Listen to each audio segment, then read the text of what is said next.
নাই, এখন ওমর ইসলাম গ্রহণ করেছে। সুবহানাল্লাহ বলুন।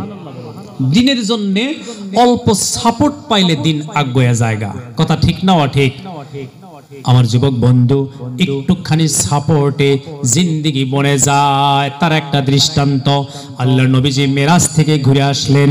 বিসমিল্লাহির রহমানির রহিম। সুবহানাল্লাযী ইসরা বিআবদিহি লাইলাম মিনাল মাসজিদিল হারাম ইলাল মাসজিদিল আকসাল্লাযী বারাকনা হাওলাহু লিনুরিয়াহু মিন আয়াতিনা ইন্নাহু হুয়াস সামিউল বাসীর। নবীজি মেরাজ থেকে ঘুরে আইসা কাবা ঘরের সঙ্গে পিঠ লাগাইয়া হেলান দিয়া বসে আছে। কথা কি শুনতাছুন? লাম্বা হইতো না, দোয়া করে দিতাম।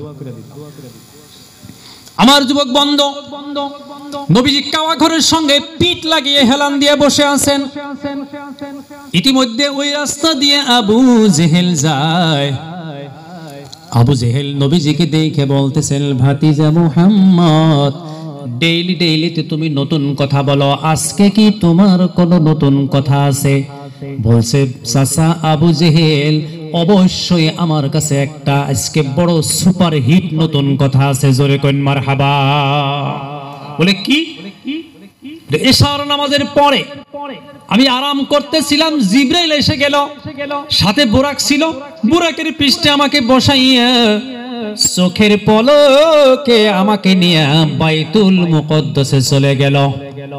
ওইখানে গেলাম, মহান আল্লাহ রাব্বুল আলামিন জিবরাইলকে বলতেছেন, জিবরাইল রে, তুমি একটা আজান দিয়ে দাও। জিবরাইল আজান দিল।